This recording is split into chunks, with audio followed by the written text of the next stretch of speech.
اعوذ باللہ من الشیطان الرجیم بسم اللہ الرحمن الرحیم یسألونک عن الانفال قل الانفال للہ والرسول فاتقوا اللہ واصلحوا ذات بینکم واطیعوا اللہ ورسولہ ان کنتم مؤمنین۔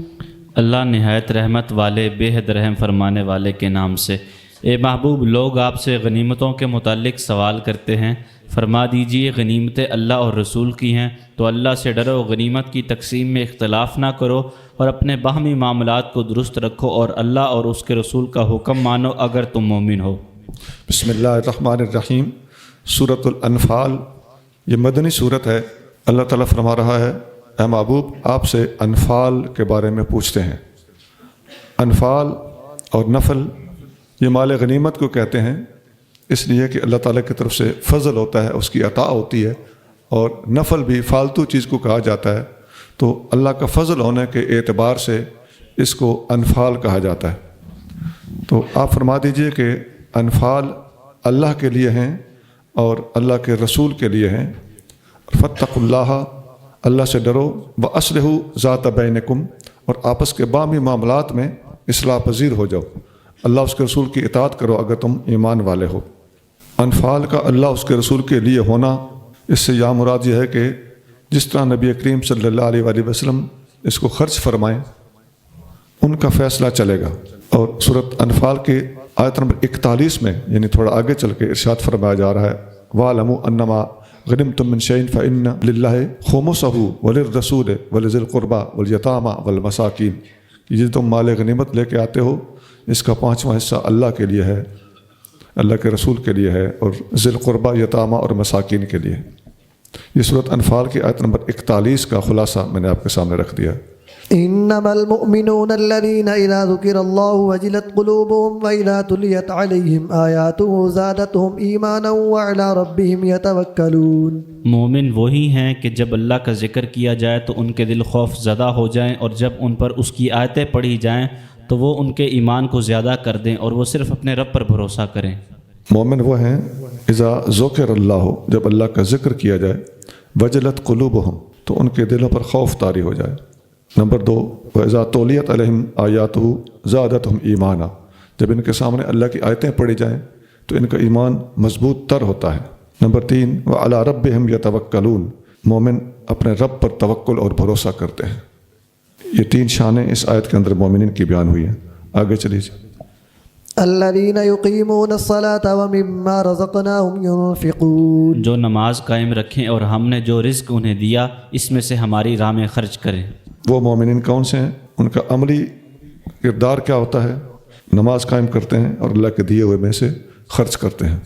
جی، اولئک هم المؤمنون حقا لهم درجات عند ربهم ومغفرة ورزق کریم۔ در حقیقت وہی سچے مومن ہیں، ان کے لیے ان کے رب کے پاس درجے ہیں اور مغفرت اور عزت کی روزی ہے۔ جی، یہی وہ لوگ ہیں جو دراصل حقیقی مومن ہیں، اللہ کے ہاں ان کے درجات ہیں۔ درجات کے بارے میں حدیث میں آتا ہے، نبی کریم صلی اللہ علیہ وآلہ وسلم نے فرمایا کہ اہل جنت اپنے اوپر چوبارے اور غرفے دیکھیں گے، اور جس طرح اوپر بلندی پر ستارے نظر آتے ہیں، اتنے دور ان بلند مقام والوں کے کمرے دیکھیں گے۔ صحابہ کرام نے پوچھا، یا رسول اللہ یہ اونچے مقامات تو انبیاء کے ہوں گے جہاں تک کوئی دوسرا نہیں پہنچ سکتا؟ آپ نے فرمایا، اللہ کی قسم، رجال آمنوا باللہ وصدقوا المرسلین، یہ وہ لوگ ہوں گے جو اللہ پر ایمان لائے اور رسولوں کی تصدیق کی۔ بخاری 3256۔ ایک حدیث میں آتا ہے کہ نیچے والے لوگ اوپر والوں کو دور چمکنے والے ستاروں کی طرح اپنے سے بلند دیکھیں گے، اور ابو بکر و عمر منہم انہما، ابو بکر اور عمر ان میں سب سے زیادہ انعام یافتہ ہیں۔ ابو داؤد 3987 3987۔ كما أخرجك ربك من بيتك بالحق وإن فريقا من المؤمنين لكارهون، جیسا کہ آپ کا رب حق کے ساتھ آپ کے گھر سے جہاد کے لیے آپ کو باہر لایا، اور یقیناً اس وقت مومنوں کا ایک گروہ اس کو شاک سمجھ رہا تھا۔ یہ جنگ بدر کی بات ہو رہی ہے۔ آپ کے رب نے آپ کو آپ کے گھر سے جہاد کے لیے نکالا، اور مومنوں کا ایک گروہ اس اقدام کو، جنگ کے لیے بڑھنے کو دشوار محسوس کر رہا تھا۔ تو یہ جگہ بدر سے متعلق ہے، بغوی جلد دوم صفحہ 194۔ یہ چند افراد کا مشورہ تھا، باقی تمام کے تمام صحابہ کرام ایک سے بڑھ کر ایک بیانات دے رہے تھے۔ ایک صحابی نے کہا، اللہ کی قسم جس نے آپ کو حق کے ساتھ بھیجا ہے، اگر آپ ہمیں برق غماد تک لے کر جائیں گے تو ہم آپ کے ساتھ جائیں گے۔ یہ مدینہ سے حبشہ تک کا دور دراز کا سفر بنتا ہے، آپ ہمیں دور دراز کے سفر پر بھی لے جائیں گے تو ہم جنگ کرنے کے لیے وہاں تک پہنچیں گے۔ یہ بھی بغوی میں اسی آیت کے تحت لکھا ہوا ہے۔ حضرت سعد بن معاذ رضی اللہ تعالیٰ عنہ نے نبی پاک علیہ الصلوۃ والسلام نے جب مشورہ مانگا تو عرض کیا، والذی باسک بالحق لو استعرضت بنا ھذا البحر، اگر آپ ہمیں اس سمندر میں بھی ڈال دیں گے، فخذتہ لخذناہ معک، اگر آپ اس میں چھلانگ لگائیں گے ہم بھی آپ کے ساتھ اس سمندر میں چھلانگ لگائیں گے۔ ما تخلف منا رجل واحد، ہمیں ایک آدمی بھی آپ سے پیچھے نہیں رہے گا۔ ولعل اللہ تعالیٰ یریک منا ما تقر بہ عینک، ہم اللہ سے امید رکھتے ہیں کہ اللہ تعالیٰ ہم سے وہ کام لے گا کہ آپ ہمارا کردار دیکھ کر اپنی آنکھیں ٹھنڈی کریں گے۔ یہ سب باتیں اسی بغوی میں ہیں۔ آگے چلیے۔ يجادلونك في الحق بعدما تبين كأنما يساقون إلى الموت وهم ينظرون، وہ لوگ حق بات میں آپ سے الجھ رہے تھے اس کے بعد کہ وہ ظاہر ہو چکی تھی، وہ اس حال میں تھے کہ گویا وہ زبردستی موت کے منہ میں دھکیلے جا رہے ہیں اور وہ اسے اپنے سامنے دیکھ رہے ہیں۔ مشرکین مکہ کی بات ہو رہی ہے کہ یہ نبی کریم صلی اللہ علیہ وسلم سے جھگڑتے اور جنگ کرتے تھے حق کے معاملے میں، حالانکہ حق ان پر واضح ہو چکا تھا اور انہیں سامنے موت نظر آ رہی تھی۔ آگے چلیے۔ وَإِذْ يَعِدُكُمُ اللَّهُ إِحْدَى الطَّائِفَتَيْنِ أَنَّهَا لَكُمْ وَتَوَدُّونَ أَنَّ غَيْرَ ذَاتِ الشَّوْكَةِ تَكُونُ لَكُمْ وَيُرِيدُ اللَّهُ أَن يُحِقَّ الْحَقَّ بِكَلِمَاتِهِ وَيَقْطَعَ دَابِرَ الْكَافِرِينَ۔ اور اے مسلمانوں، یاد کرو جب اللہ نے تم سے وعدہ فرمایا کہ دو گروہوں میں سے ایک گروہ یقیناً تمہارے لیے ہے، اور تم چاہتے تھے کہ غیر مسلح کمزور گروہ تمہارے ہاتھ لگے، اور اللہ کا ارادہ تھا کہ حق کو اپنے کلمات سے ثابت کر دے اور ان کافروں کی جڑ کاٹ دے۔ اللہ تعالیٰ نے مسلمانوں کو دو گروہوں میں سے ایک کی طرف بڑھنے کا حکم دیا تھا۔ ابو سفیان والا گروہ جو شام سے مال تجارت لے کے واپس آ رہا تھا، اس کے پاس لاکھوں کا مال تھا، اور دوسرا گروہ جس کی قیادت ابو جہل کر رہا تھا اور وہ مکہ سے نکل کر جنگ کے لیے آ رہا تھا۔ صحابہ کرام نے دو میں سے ایک کی طرف بڑھنا تھا، تو اللہ تعالیٰ نے یہ چوائس دی کہ کس طرف آپ بڑھنا چاہتے ہیں۔ تو کچھ صحابہ کرام کا خیال تھا کہ ابو سفیان والے قافلے کی طرف چلتے ہیں، اس میں افراد بھی تھوڑے ہیں اور مال غنیمت بھی ان کے پاس زیادہ ہے، لیکن اللہ تعالیٰ فرما رہا ہے کہ اللہ تعالیٰ مشرکین مکہ کو شکست دینا چاہتا تھا، اور اس نے فیصلہ جنگ کے حق میں کیا اور ابو جہل کے قافلہ کی طرف بڑھنے کا حکم دیا، اور اسی کی اللہ پاک نے توفیق عطا فرمائی۔ آگے چلیے۔ لِيُحِقَّ الْحَقَّ وَيُبْطِلَ الْبَاطِلَ وَلَوْ كَرِهَ الْمُجْرِمُونَ، تاکہ حق کو ثابت کر دے اور ناحق کو باطل کر دے اگرچہ مجرم برا مانے۔ جی، اللہ تعالیٰ حق کو حق اور باطل کو باطل کر کے دودھ کا دودھ اور پانی کا پانی کر کے دکھانا چاہتا تھا۔ آگے چلیے۔ إِذْ تَسْتَغِيثُونَ رَبَّكُمْ فَاسْتَجَابَ لَكُمْ أَنِّي مُمِدُّكُمْ بِأَلْفٍ مِّنَ الْمَلَائِكَةِ مُرْدِفِينَ، جب تم فریاد کرتے تھے اپنے رب سے تو اس نے تمہاری سن لی کہ میں تمہاری مدد کرنے والا ہوں 1000 پے در پے آنے والے فرشتوں سے۔ اپنے تعداد کی قلت کی وجہ سے صحابہ کرام تستغیثون مدد مانگ رہے تھے کہ اے اللہ ہماری مدد فرمانا، تو اللہ تعالیٰ نے فرشتوں کے ساتھ مدد کرنے کا وعدہ فرمایا۔ عمر بن خطاب رضی اللہ تعالیٰ عنہ فرماتے ہیں کہ بدر کے دن رسول اللہ صلی اللہ علیہ وآلہ وسلم نے جب مشرکین کی طرف دیکھا تو 1000 تھے، اور حضور صلی اللہ علیہ وسلم کے صحابہ کرام 300 سے کچھ اوپر تھے، تو نبی کریم صلی اللہ علیہ وآلہ وسلم نے قبلہ کی طرف رخ کیا اور اپنے دونوں ہاتھ مبارک اٹھا لیے اور اپنے رب سے بڑی گڑ گڑا کے دعا فرمانے لگے، اور آپ نے دعا فرمائی، اے اللہ اپنا وعدہ پورا فرما، اے اللہ جو تو نے میرے ساتھ وعدہ کیا تھا آج اس کا نبھانے کا وقت آ چکا ہے، اے اللہ اگر یہ مختصر سے لوگ آج ہلاک ہو گئے تو دنیا میں تیری عبادت کرنے والا کوئی نہ رہے گا۔ اس طرح کی آپ دعائیں فرما رہے تھے۔ ابو بکر صدیق رضی اللہ تعالیٰ عنہ نے آپ کو مبارک کندھوں سے پکڑا اور چپٹ گئے، اور جب بھی لگا کہ پیچھے سے عرض کرنے لگے، یا نبی اللہ کفا کا مناشدتک ربک، آپ کا اپنے رب سے منت اور زاری کرنا اب اتنا جو ہو چکا یہ کافی ہے، اللہ تعالیٰ آپ کو کبھی بھی پریشان نہیں ہونے دے گا، ہمیشہ اللہ تعالیٰ آپ کا ساتھ دے گا۔ اس وقت اللہ تعالیٰ نے آیت نازل فرمائی، استستغیثون ربکم فاستجاب لکم، یہ اس آیت کا شان نزول ہے، اور مسلم 1763۔ وما جعله الله إلا بشرى ولتطمئن به قلوبكم وما النصر إلا من عند الله إن الله عزيز حكيم۔ اور نہیں کیا اس کو اللہ نے مگر خوشخبری اور اس لیے کہ تمہارے دل اس سے مطمئن ہو جائیں، اور مدد نہیں مگر اللہ کی طرف سے، بے شک اللہ بہت غالب ہے، نہایت حکمت والا۔ جو فرشتے بھیجنے کا اللہ نے وعدہ کیا تو اللہ فرما رہا ہے یہ تو آپ لوگوں کے دل کو تسلی دینے کے لیے میں نے یہ اقدام کیا اور فرشتے بھیجے، ورنہ مدد تو میرے اپنے ہاتھ میں ہے۔ آگے چلیے۔ إذ يغشيكم النعاس أمنة منه وينزل عليكم من السماء ماء ليطهركم به ويذهب عنكم رجز الشيطان وليربط على قلوبكم ويثبت به الأقدام۔ اور یاد کرو جب اللہ نے سکون دینے کے لیے تم پر ہلکی سی نیند کو طاری کر دیا اپنی طرف سے، اور آسمان سے تم پر پانی اتارا تاکہ اس سے وہ تمہیں پاک کرے، اور شیطانی وسوسے کی ناپاکی تم سے دور کر دے اور تمہارے دلوں کو مضبوط کر دے، اور اس کی وجہ سے تمہارے پاؤں جما دے۔ جی، اللہ تعالیٰ نے صحابہ کرام پر ہلکی سی نیند طاری کی تھی تاکہ ان کے قلوب کے اندر سکینہ اتر جائے، پھر پانی اتارا جس سے وساوس ختم ہو گئے۔ اللہ کی قدرت ہے کہ پانی اور بارش اترنے سے صحابہ کرام علیہ رضوان کے دلوں کو تگڑا پن ملا، اور اللہ تعالیٰ نے ان کے دلوں کو مضبوط کر دیا۔ حدیث میں آتا ہے، عبداللہ بن مسعود رضی اللہ تعالیٰ عنہ فرماتے ہیں کہ النعاس فی القتال امنۃ من اللہ وفی الصلاۃ من الشیطان۔ میدان جنگ میں اگر اونگ آ جائے تو یہ اللہ تعالیٰ کی طرف سے سکینہ اور امن کا نزول ہے، لیکن نماز میں اگر کسی کو نیند آ جائے تو یہ شیطان کا عمل ہے۔ بغوی جلد 2 صفحہ 200۔ إذ يوحي ربك إلى الملائكة أني معكم فثبتوا الذين آمنوا سألقي في قلوب الذين كفروا الرعب فاضربوا فوق الأعناق واضربوا منهم كل بنان۔ اور وہ وقت بھی یاد کرو جب آپ کے رب نے فرشتوں کو وحی کی کہ میں تمہارے ساتھ ہوں، تو ایمان والوں کو تم ثابت قدم رکھو، ان قریب میں کافروں کے دلوں میں ہیبت ڈال دوں گا، تو کافروں کی گردنوں کے اوپر مارو اور کافروں کے ہر جوڑ پر ضرب لگاؤ۔ آیت کے 3 اجزاء ہیں۔ اللہ تعالیٰ نے فرشتوں کی طرف بھی وہی فرمائی کہ آپ ان کا ساتھ دیں، میں تمہارے ساتھ ہوں۔ نمبر 2 فرمایا میں کافروں کے دلوں میں اپنا رعب ڈال دوں گا۔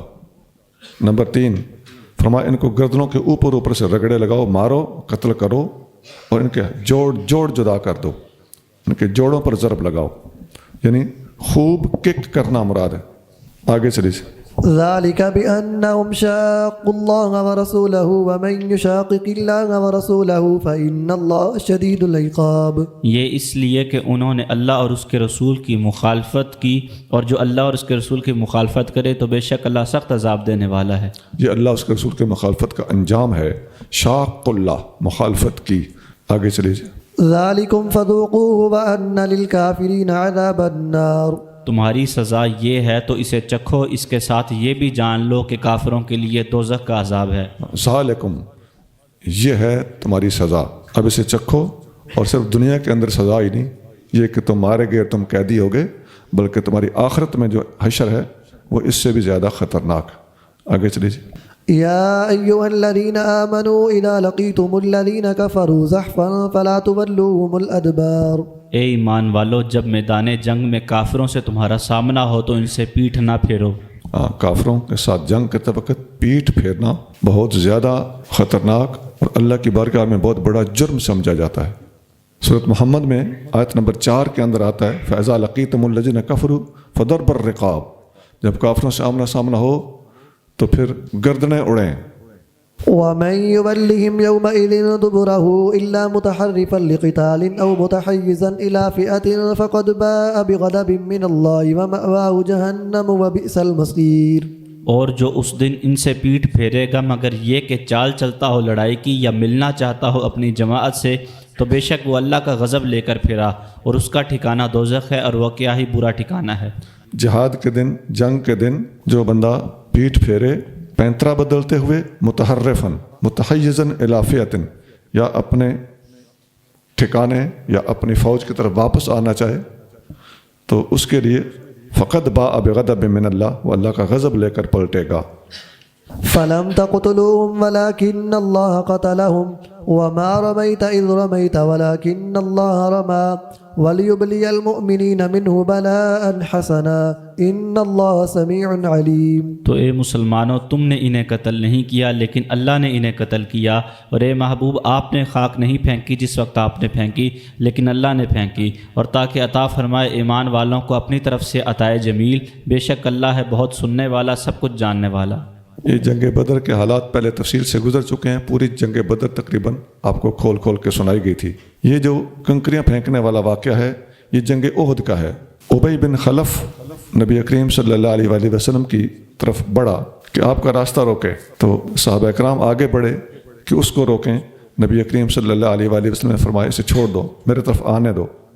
تو لمبی حدیث کے آخر میں ہے کہ نبی کریم صلی اللہ علیہ وآلہ وسلم نے اپنے ہاتھ میں کچھ کنکریاں پکڑیں اور اس کی طرف اور تمام کافروں کی طرف ایسے اچھال دیں، تو وہ سب کے سب مر گئے۔ تو حدیث میں آتا ہے کہ والذی نفسی بیدہ لو کان ھذا الذی بی باہل ذی المجاز لماتوا اجمعین، یہ ذی المجاز کے سارے لوگ بھی اگر اس کنکریوں کے سامنے آ جاتے تو اس کے ذریعے سے سب کے سب مر جاتے۔ فسوقا لاصحاب السعیر، جہنم والوں کی برائی ہے۔ فانزل اللہ تعالیٰ نے یہ آیت نازل فرمائی وما رمیت اذ رمیت ولکن اللہ رما، مستدرک حاکم 3313۔ ذالکم وان اللہ موہن کید الکافرین، یہ تو ہو چکا اور یہ بھی ہے کہ اللہ کافروں کے مکر کو کمزور کرنے والا ہے۔ اللہ کافروں کے مکر کو کمزور کرنے والا ہے۔ آسان ہے، آگے چلیے۔ ان تستفتحوا فقد جاءكم الفتح وان تنتهوا فهو خير لكم وان تعودوا نعد ولا تغني عنكم فئتكم شيئا ولو كثرت وان الله مع المؤمنين۔ اے کافرو، اگر تم فیصلہ چاہتے ہو تو فیصلہ تمہارے پاس آ چکا، اور اگر باز آ جاؤ تو تمہارے لیے بہتر ہے، اور اگر تم شرارت کی طرف لوٹے تو ہم پھر تمہیں سزا دیں گے، اور تمہارا گروہ تمہارے کچھ کام نہ آئے گا اگرچہ وہ بہت ہو، اور یہ کہ اللہ ایمان والوں کے ساتھ ہے۔ ان تعودوا نعد، باز آ جاؤ تو ٹھیک ہے، اگر باز نہ ہوگے تو دوبارہ ہم اعادہ کریں گے۔ یہ جنگ بدر والوں کو، جو کفار بدر تھے، ان کو تھریٹ کیا جا رہا ہے کہ اگر تم نے آئندہ بھی ایسی حرکت کی تو اللہ کا اصول یہ ہے کہ جیسا سورۃ انفال میں آگے چل کے آیت نمبر 38 میں آ رہا ہے، قل للذین کفروا، اے محبوب کافروں کو فرما دیں، ان ینتہوا یغفر لہم ما قد سلف، اگر یہ باز آ جائیں گے، مسلمان ہو جائیں گے تو سابقہ گناہ ان کے معاف ہو جائیں گے۔ وَإِن يَعُودُوا، اگر یہ اعادہ کریں، اپنے حرکتوں سے باز نہ آئیں، فقد مدت سنت الاولین، تو ان سے پہلے لوگوں کا طریقہ ہم گزار چکے ہیں اور ان لوگوں کو اگلے تجربات حاصل ہیں۔ یا ایھا الذین آمنوا اطیعوا اللہ ورسولہ ولا تولوا عنہ وانتم تسمعون، اے ایمان والو، اللہ اور اس کے رسول کی اطاعت کرو اور اس سے روح گردانی نہ کرو حالانکہ تم سن رہے ہو۔ آسان ہے، آگے چلیے۔ تم سن رہے ہو مطلب یہ ہے کہ قرآن اور احکام سن رہے ہو، آپ لوگوں کا روح گردانی کرنا اور زیادہ خطرناک۔ چلیے۔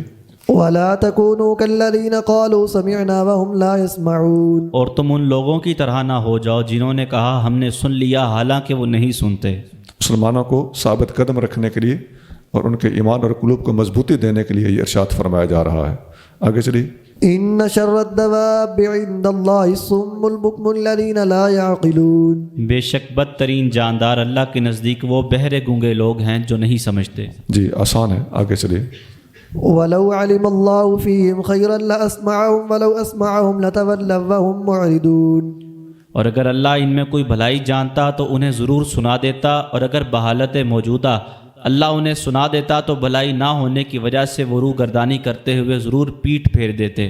جی، اگر اللہ ان میں کوئی بھلائی یا قبول حق کی استعداد دیکھتا تو ضرور انہیں سنا دیتا، لیکن صورتحال یہ ہے کہ یہ کسی قسم کی بات کو قبول کرنے کے لیے تیار نہیں ہے، نہ ان کے اندر یہ استعداد موجود ہے۔ آگے چلیے۔ یا ایھا الذین آمنوا استجیبوا للہ وللرسول اذا دعاکم لما یحییکم واعلموا ان اللہ یحول بین المرء وقلبہ وانہ الیہ تحشرون، اے ایمان والو، اللہ اور رسول کے بلانے پر فوراً حاضر ہو جاؤ جب تمہیں رسول اس چیز کی طرف بلائیں جو تمہیں زندہ کر دے گی، اور جان لو کہ اللہ حائل ہے آدمی اور اس کے دل کے درمیان، اور یہ کہ تم سب اسی کی طرف جمع کیے جاؤ گے۔ جی، آیت کے دو جزو ہیں۔ ایک یہ کہ اے ایمان والو، جب اللہ اور اس کا رسول تمہیں بلائے تو لبیک کہتے ہوئے حاضر ہو جایا کر۔ دوسرا جزو ہے جان لو کہ اللہ بندے اور اس کے قلب کے درمیان حائل ہو جاتا ہے۔ پہلے جز کے بارے میں حضرت ابو سعید بن معلّہ رضی اللہ تعالیٰ عنہ کا ارشاد ہے کہ میں ایک دفعہ نماز پڑھ رہا تھا تو نبی کریم صلی اللہ علیہ وآلہ وسلم نے مجھے آواز دی تو میں تاخیر سے یعنی نماز مکمل کرنے کے بعد حضور کی خدمت میں حاضر ہوا۔ تو آپ علیہ الصلوۃ والسلام نے پوچھا دیر سے کیوں آئے؟ تو میں نے عرض کیا حضور میں نماز میں تھا۔ تو آپ علیہ الصلوۃ والسلام نے یہی آیت سنائی یا ایھا الذین آمنوا استجیبوا للہ وللرسول۔ فرمایا یہ آیت نہیں پڑھی تم نے قرآن میں؟ مطلب یہ ہے کہ خواہ فرض نماز ہو جب نبی کریم صلی اللہ علیہ وآلہ وسلم آواز دیں تو فوراً لبیک کہنا چاہیے۔ اس سے پہلے ایک دفعہ میں بتا چکا ہوں کہ نبی کی خاطر فرض نماز توڑ دینی چاہیے اور ماں باپ کی خاطر نفل نماز توڑ دینی چاہیے۔ جب اللہ اور اس کا رسول بلائے، واحد کا لفظ ہے، حالانکہ دو ہستیوں کا ذکر ہے، تو اللہ اس کا رسول بلائیں ہوتا تو صورتحال اور تھی۔ اس کا مطلب یہ ہے کہ اللہ کا بلانا عین رسول کا بلانا ہے اور رسول کا بلانا عین اللہ کا بلانا ہے، اور دونوں کا ذکر کرنے کے بعد میں دعاکم واحد کا صیغہ استعمال کیا گیا۔ یہ نماز میں بلانے پر نماز توڑ کے آ جانے کا جو حکم ہے اس کی تفصیل بخاری 4647 4647۔ حضرت عبداللہ بن عمر بن عاص رضی اللہ تعالیٰ عنہ فرماتے ہیں کہ رسول اللہ صلی اللہ علیہ وآلہ وسلم سے میں نے خود سنا ان قلوب بنی آدم کلھا بین اصبعین من اصابع الرحمن، تمام بنی آدم کے دل رحمان کی دو انگلیوں جو اس کی شان کے لائق ہیں ان کے درمیان ہیں، یقلب کیف یشاء، وہ انہیں پلٹتا ہے جیسے چاہتا ہے۔ ثم قال رسول اللہ صلی اللہ علیہ وسلم، پھر نبی کریم صلی اللہ علیہ وسلم نے اللہ پاک سے یہ دعا فرمائی اللہم مصرف القلوب صرف قلوبنا علی طاعتک، اے دلوں کو پھیرنے والے ہمارے دلوں کو اپنے اطاعت کی طرف پھیر دے۔ مسلم 2654۔ یہ دلوں کو پھیر دینے والی بات وَاعْلَمُوا أَنَّ اللَّهَ يَحُولُ بَيْنَ الْمَرْءِ وَقَلْبِهِ کے تحت بیان کی گئی ہے۔ اللہ انسان اور اس کے دل کے درمیان حائل ہو جاتا ہے۔ واتقوا فتنة لا تصيبن الذين ظلموا منكم خاصة واعلموا ان اللہ شدید العقاب۔ اور اس فتنے سے ڈرتے رہو جو صرف انہی خاص لوگوں کو نہ پہنچے گا جنہوں نے تم میں سے ظلم کیا، بلکہ ظلم سے نہ روکنے والوں کو بھی ضرور پہنچے گا، اور جان لو کہ اللہ سخت عذاب دینے والا ہے۔ یہ جو فتنہ ہوتا ہے نا، ظلم کرنے والوں کو تو آتا ہی ہے نا، ظلم سے نہ روکنے والوں پر بھی پہنچ جاتا ہے۔ اس پر کئی حدیثیں آپ کو اس سے پہلے سنائی جا چکی ہیں، اور یہاں ایک سنا دیتے ہیں۔ نبی کریم صلی اللہ علیہ وآلہ وسلم نے فرمایا ان اللہ لا يعذب العامة بعمل الخاصہ، اللہ تعالیٰ خاص لوگوں کی وجہ سے ساری عوام کو سزا نہیں دیتا، حتیٰ یروا المنکر بین ظہرانیہم، جب تک کسی برائی کو سارے کے سارے اپنے درمیان دیکھ نہیں لیتے، وہم قادرون علی ان ینکروہ فلا ینکروہ، جبکہ وہ اس پر قادر ہوں کہ اس کا انکار کریں، اس برائی سے روکیں، منکر سے منع کریں، اور وہ منع نہ کریں تو پھر فاذا فعلوا ذلک عذب اللہ الخاصۃ والعامہ، جب وہ ایسا کرتے ہیں قدرت کے باوجود برائی سے کسی کو نہیں روکتے، اللہ خاص و عام ہر ایک کو پھر سزا دیتا ہے۔ مسند احمد 17720۔ واذکروا اذ انتم قلیل مستضعفون فی الارض تخافون ان یتخطفکم الناس فآواکم وأیدکم بنصرہ ورزقکم من الطیبات لعلکم تشکرون۔ اور یاد کرو جب تم تھوڑے تھے، ملک میں بے بس تھے، تم ڈرتے تھے کہ لوگ تمہیں اچک نہ لے جائیں، تو اس نے تمہیں ٹھکانہ دیا اور اپنی مدد سے تمہیں قوت بخشی اور پاکیزہ چیزوں سے تمہیں روزی دی تاکہ تم شکر کرو۔ جی یاد کرو وہ وقت جب آپ تھوڑے تھے اور مستضعف تھے، یہ ہجرت سے پہلے کی بات ہو رہی ہے کہ اللہ تعالیٰ نے آپ لوگوں کو وہاں سے نجات دی اور اپنی مدد سے نوازا۔ تو یہ باتیں ارشاد فرما کر صحابہ کرام کے حوصلے بڑھائے جا رہے ہیں اور جہاد کے لیے کمر بستہ کیا جا رہا ہے۔ یا ایھا الذین آمنوا لا تخونوا اللہ والرسول وتخونوا اماناتکم وانتم تعلمون۔ اے ایمان والو، اللہ اور رسول سے خیانت نہ کرو اور نہ اپنی امانتوں میں خیانت کرو، اس حال میں کہ تم جانتے ہو۔ جی امانتوں میں خیانت کرنے سے منع کیا جا رہا ہے۔ اس کا شان نزول اس طرح بیان کیا گیا ہے کہ حضرت ابو لبابہ ہارون بن عبد المنذر رضی اللہ تعالیٰ عنہ یہ انصاری صحابی تھے، تو کسی چیز کی امانت کے معاملے میں ان سے کچھ صاحب واقع ہوا، تو انہوں نے نبی کریم صلی اللہ علیہ وآلہ وسلم کے سامنے آ کے برملا اس بات کا اعتراف کیا اور معافی مانگنے کے لیے اپنے آپ کو خود مسجد نبوی کے ایک ستون کے ساتھ باندھ دیا اور کہنے لگے کہ میں اس وقت تک اپنے آپ کو یہاں سے نہیں کھولوں گا اور نہ کچھ کھاؤں گا نہ کچھ پیوں گا جب تک رسول اللہ صلی اللہ علیہ وسلم خود بول کے مجھے معافی نہیں دیتے اور خود تشریف لا کر مجھے کھولتے نہیں۔ سبحان اللہ۔ 7 دن تک ایسا ہی رہا، نہ کچھ کھایا نہ کچھ پیا، حتیٰ کہ بے ہوش ہو کر گر گئے۔ تو نبی کریم صلی اللہ علیہ وسلم تشریف لائے، آپ نے انہیں اپنے دست رحمت کے ساتھ کھولا اور معافی کا اعلان فرمایا۔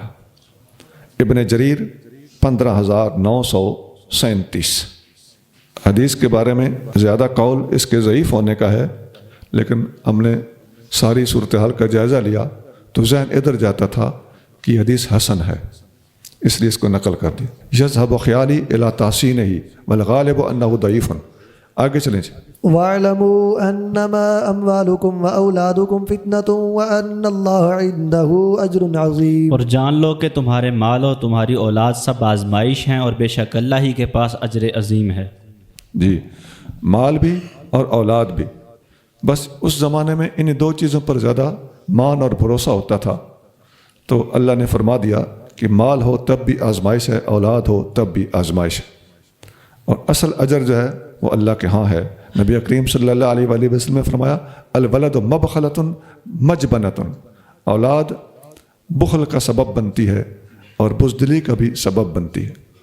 صاحب اولاد خرچ کے معاملے میں اپنے بچوں کے لیے بچت کرنے کے چکر میں بخل کا شکار ہوتا ہے، اور مجبنۃ یعنی بزدلی کا ذریعہ، تو صاحب اولاد اس میں جرت بھی نسبتاً کم ہونے کا واضح ڈر ہوتا ہے کہ جی میرے تو چھوٹے چھوٹے بچے ہیں۔ مسند احمد حدیث نمبر 17492 7492۔ يا أيها الذين آمنوا إن تتقوا الله يجعل لكم فرقانا ويكفر عنكم سيئاتكم ويغفر لكم والله ذو الفضل العظيم۔ اے ایمان والو، اگر تم اللہ سے ڈرو گے تو وہ تمہیں حق کو باطل سے جدا کرنے والی چیز دے گا، اور تمہارے گناہ تم سے دور کر دے گا، اور تمہیں بخش دے گا، اور اللہ بڑے فضل والا ہے۔ اے ایمان والو، اگر اللہ سے ڈرو گے تو تمہیں حق اور باطل میں فرق کرنے والی ایک چیز دے گا۔ قرآن تو پہلے موجود ہے الحمدللہ، لیکن وہ پھر کیا چیز دے گا؟ اللہ سے ڈرنے والوں کو اللہ تعالیٰ نور فراست عطا فرما دیتا ہے۔ حدیث میں آتا ہے عن ابی سعید الخدری رضی اللہ عنہ قال قال رسول اللہ صلی اللہ علیہ وآلہ وسلم اتقوا فراست المؤمن، مومن کی فراست سے ڈرو، فإنہ ینظر بنور اللہ، وہ اللہ کے نور سے دیکھتا ہے۔ اس حدیث کی تصدیق قرآن سے ہو رہی ہے۔ ترمذی 3127 3127۔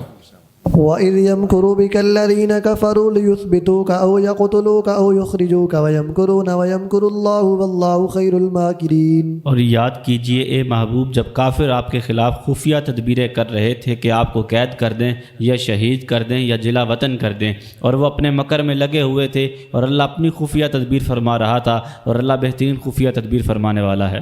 3 ارادے تھے کافروں کے، ہجرت کے وقت کی بات ہو رہی ہے۔ نمبر 1 معاذ اللہ قید کرنا، نمبر 2 شہید کرنا، نمبر 3 کم از کم مکہ شریف سے نکالنا۔ وہی بات جو ہے ورقہ بن نوفل نے نبی کریم صلی اللہ علیہ وآلہ وسلم سے عرض کی تھی۔ جب انہوں نے میٹنگ کی تو ان کے جو دار الندوہ تھا جہاں وہ میٹنگیں کرتے تھے، وہ سب اس بارے میں جمع تھے۔ ادھر جبریل امین نے نبی کریم صلی اللہ علیہ وسلم کو ان کی ساری پلاننگ فاش کر کے بتا دی کہ ان کا یہ پروگرام ہے، اور نبی پاک علیہ السلام کو جبریل امین نے منع کیا کہ آج آپ اپنے بستر پر نہیں سوئیں گے۔ آپ کو مدینہ کی طرف خروج کا حکم ملا، اور نبی کریم صلی اللہ علیہ وسلم نے سیدنا علی بن ابی طالب رضی اللہ تعالیٰ عنہ کو اپنے بستر پر سونے کا حکم دیا، اور آپ نے فرمایا کہ یہ میری چادر لے کر یہاں سو جاؤ، اور یہ لوگ انشاءاللہ آپ کی طرف کبھی بھی نہیں بڑھ سکیں گے۔ انہوں نے رات وہاں پہ گزاری، اور نبی کریم صلی اللہ علیہ وآلہ وسلم کی جگہ پر اپنی جان کو ہتھیلی پہ رکھ کر وہاں پر رات کو سوئے رہے، اور بڑا ڈٹ کر سوئے۔ ادھر نبی کریم صلی اللہ علیہ وآلہ وسلم خود سفر پہ نکلے، ساتھ ابو بکر صدیق تھے، اور یہ جو آیت ہے اس واقعے کے لیے، اس واقعے سے متعلق نازل ہوئی تھی، وَإِذْ يَمْكُرُ بِكَ الَّذِينَ كَفَرُوا، آخر تک اس کا یہ شان نزول ہے۔ یہ شان نزول بغوی میں ہے، جلد نمبر 2 صفحہ 215-16۔ اس سفر کے دوران صدیق اکبر ساتھ تھے۔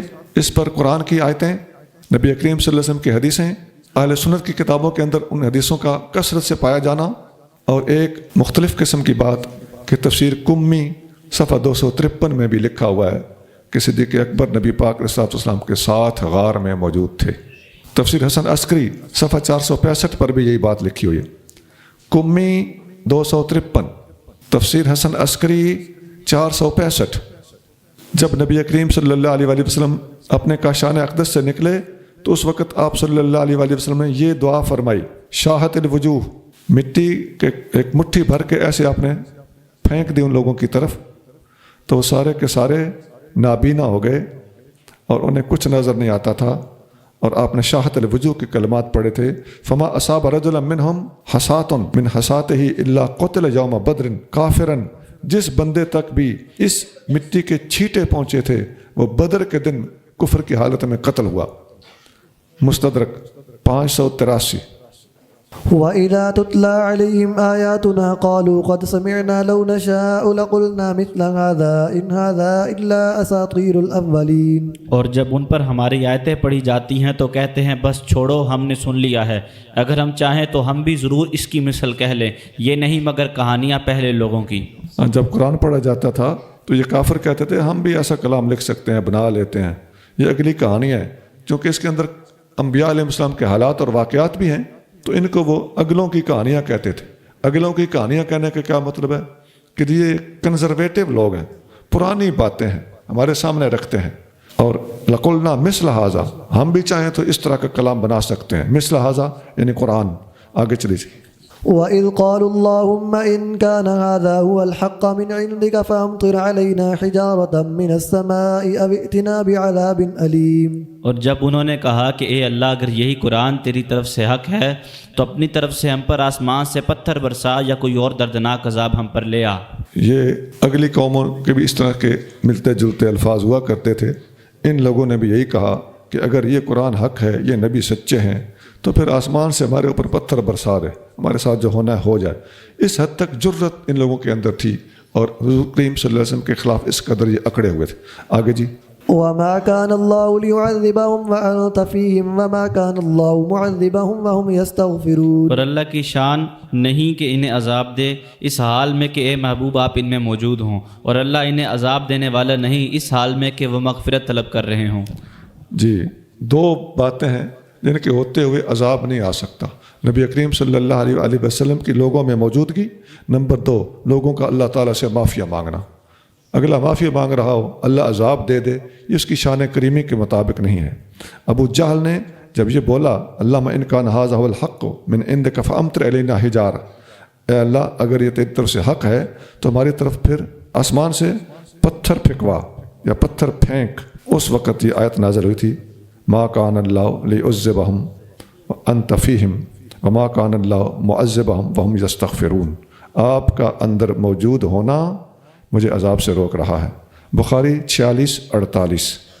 وَمَا لَهُمْ أَلَّا يُعَذِّبَهُمُ اللَّهُ وَهُمْ يَصُدُّونَ عَنِ الْمَسْجِدِ الْحَرَامِ وَمَا كَانُوا أَوْلِيَاءَهُ إِنْ أَوْلِيَاؤُهُ إِلَّا الْمُتَّقُونَ وَلَكِنَّ أَكْثَرَهُمْ لَا يَعْلَمُونَ۔ اور ان کے لیے کیا ہے کہ اللہ انہیں عذاب نہ دے حالانکہ وہ مسجد حرام سے روکتے ہیں، جبکہ وہ اس کے متولی ہونے کے حقدار نہیں۔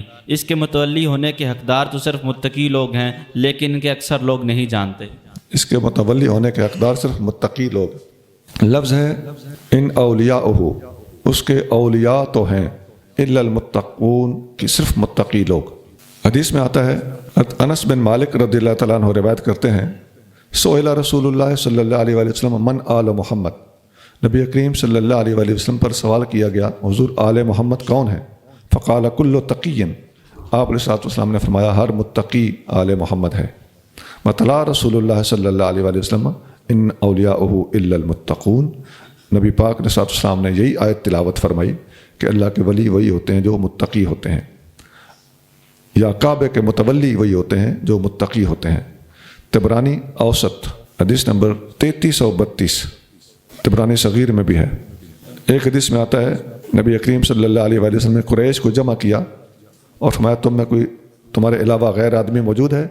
انہوں نے کہا جی ہمارے بھانجے بتیجے ہی ہیں، کوئی غیر نہیں ہے۔ تو آپ علیہ السلام نے فرمایا بھانجے بتیجوں کا بات نہیں ہوتی، بات تقوی کی ہوتی ہے۔ ان اولیاء منکم المتقون، میرے ولی تم میں سے وہی ہیں جو متقی ہیں۔ مستدرک حاکم 3316 3316۔ ایک اور حدیث میں ہے ان اول الناس بی المتقون من کانوا حیث کانوا، میرے سب سے زیادہ قریب وہ لوگ ہیں جو متقی ہیں جو بھی ہوں جہاں بھی ہوں۔ مسند احمد 21951۔ میرے سب سے زیادہ قریب وہ ہیں جو متقی ہوں کوئی بھی ہوں جہاں بھی ہوں۔ 21:9-51۔ وما كان صلاتهم عند البيت إلا مكاء وتصديا فذوقوا العذاب بما كنتم تكفرون۔ اور کعبے کے نزدیک ان کی نماز نہیں مگر سیٹی اور تالی بجانا، تو اب چکھو عذاب اپنے کفر کی وجہ سے۔ کعبے کے قریب یہ جب جاتے تھے تو طواف کرتے تھے، طریقہ کیا تھا؟ ننگے ہوتے تھے، سیٹیاں مارتے تھے، تالیاں بجاتے تھے۔ ابن عباس رضی اللہ تعالیٰ عنہ روایت کرتے ہیں کانت قریش تطوف بالبیت وہم عورات، قریش کعبے کے طواف کرتے تھے اور وہ ننگے ہوتے تھے، سیٹیاں مارتے تھے اور تالیاں بجاتے تھے۔ ابن جریر اسی آیت کے تحت، اور بغوی جلد دوم صفحہ 220۔ إن الذين كفروا ينفقون أموالهم ليصدوا عن سبيل الله فسينفقونها ثم تكون عليهم حسرة ثم يغلبون والذين كفروا إلى جهنم يحشرون۔ بے شک جنہوں نے کفر کیا وہ اپنے مال اس لیے خرچ کرتے ہیں کہ لوگوں کو اللہ کی راہ سے روکیں، تو اب وہ انہیں خرچ کریں گے، پھر وہ ان پر حسرت بن جائیں گے، پھر یہ لوگ مغلوب کر دیے جائیں گے، اور جنہوں نے کفر کیا وہ دوزخ کی طرف اکٹھے کیے جائیں گے۔ اللہ کی راہ سے روکنے کے لیے کافر لوگ مال خرچ کرتے ہیں، اور فَسَيُنْفِقُونَهَا آئندہ بھی خرچ کرتے رہیں گے، لیکن یہ حرکت ان کے لیے حسرت کا سبب ہوگی۔ آگے چلیے۔ ليميز الله الخبيث من الطيب ويجعل الخبيث بعضه على بعض فيركمه جميعا فيجعله في جهنم أولئك هم الخاسرون۔ تاکہ اللہ خبیث کو طیب سے جدا کر دے اور سب خبیثوں کو ایک دوسرے کے اوپر رکھ دے اور ان سب کا اکٹھا ڈھیر بنا دے، پھر اسے جہنم میں ڈال دے، وہی نقصان اٹھانے والے ہیں۔ خبیث اور طیب، پاک اور پلید جدا کر دے گا اللہ تعالیٰ، اور پلید جتنے ہیں سب کو اکٹھا کر دے گا، ایک مٹھی بنا کے ان کو اکٹھے جہنم میں ایک دھکے سے پھینکا جائے گا۔ آگے جی۔ قل للذين كفروا إن ينتهوا يغفر لهم ما قد سلف وإن يعودوا فقد مضت سنة الأولين۔ آپ کافروں سے فرما دیں اگر وہ کفر سے باز آ جائیں تو پہلے جو گناہ ہو چکے ہیں وہ ان کے لیے بخش دیے جائیں گے، اور اگر وہ پھر وہی کام کریں گے تو بے شک قانون قدرت کے مطابق پہلے لوگوں کا طریقہ گزر چکا ہے۔ توبہ کے بعد اگلے گناہ معاف ہو جاتے ہیں۔ ابن مسعود رضی اللہ تعالیٰ عنہ فرماتے ہیں کہ ایک آدمی نے عرض کیا یا رسول اللہ، کیا ہم جو جہالت میں کام کرتے تھے مسلمان ہونے کے بعد ان کی وجہ سے پکڑے جائیں گے؟ آپ علیہ الصلوۃ والسلام نے فرمایا مسلمان ہونے کے بعد جو بندہ سدھر گیا اس کے اگلے گناہ معاف ہیں، اس کو ان کی وجہ سے نہیں پکڑا جائے گا، لیکن یہاں آ کے پھر جس نے وہی حرکتیں کی تو اس کے پچھلے گناہ بھی اس کے کھاتے میں کھڑے ہو جائیں گے۔ بخاری 6921 6921۔ حضرت عمرو بن عاص رضی اللہ تعالیٰ عنہ جب وفات پانے لگے تو دیوار کی طرف چہرہ کر کر کے رو رہے تھے۔ ان کے بیٹوں نے ان سے کہا آپ صحابی رسول ہیں، آپ کو حضور صلی اللہ علیہ وسلم نے فلاں خوشخبری دی تھی، فلاں خوشخبری دی تھی، آپ نے فلاں نیک کام کیا، فلاں اچھا کام کیا، تو بڑا پیارا وقت گزارا۔ انہوں نے فرمایا میرے اوپر 3 وقت آئے ہیں۔ ایک وقت وہ تھا جب میں مسلمان نہیں تھا، نبی پاک علیہ الصلوۃ والسلام کا معاذ اللہ سخت دشمن تھا، تو اس وقت اگر میں مر جاتا تو سیدھا جہنمی تھا۔ بعد میں ایک وقت آیا کہ میں نبی کریم صلی اللہ علیہ وسلم کے پاس حاضر ہو کے مسلمان ہونے کے لیے عرض کرنے لگا حضور ہاتھ بڑھائیے میں مسلمان ہونے آیا ہوں۔ آپ نے ہاتھ بڑھایا تو میں نے اپنا ہاتھ پیچھے کھینچ لیا، تو نبی پاک علیہ الصلوۃ والسلام نے فرمایا تمہیں کیا ہوا ہے؟ میں نے عرض کیا یا رسول اللہ میری ایک شرط ہے۔ فرمایا کیا شرط ہے؟ عرض کیا میرے سابقہ گناہوں کے معافی ہونے کا اعلان فرمائیں۔ تو آپ علیہ الصلوۃ والسلام نے فرمایا تمہیں پتہ ہے کہ جب کوئی بندہ حج کرتا ہے تو سابقہ گناہ معاف ہوتے ہیں، ہجرت کرتا ہے تو سابقہ گناہ معاف ہوتے ہیں، اور کوئی کفر سے اسلام میں آتا ہے تو سابقہ گناہ معاف ہو جاتے ہیں۔ تو اس وقت مجھے تسلی ہو گئی، میں حضور صلی اللہ علیہ وسلم سے اتنی محبت کرنے لگا کہ میں حضور کے چہرے انور کو محبت کی وجہ سے آنکھ بھر کے دیکھ بھی نہیں سکتا تھا۔ پھر کیا ہوا؟ پھر ہمیں حکومتیں سونپ دی گئیں، اور حکمرانی کے دنوں میں ہمیں جو تقویٰ سکھایا گیا ہے وہ تقویٰ مجھے اس بات سے ڈراتا ہے کہ شاید مجھ سے کسی کے حق میں کوئی زیادتی نہ ہوئی ہو۔ میں اس بات سے ڈر رہا ہوں۔ اپنے بیٹوں کو کہنے لگے جب مجھے دفن کر چکو تو میرے اوپر بین کوئی نہ کرے، آگ لے کر کوئی نہ آئے، مشرکین کے رواجات میرے معاملے میں نہ کیے جائیں۔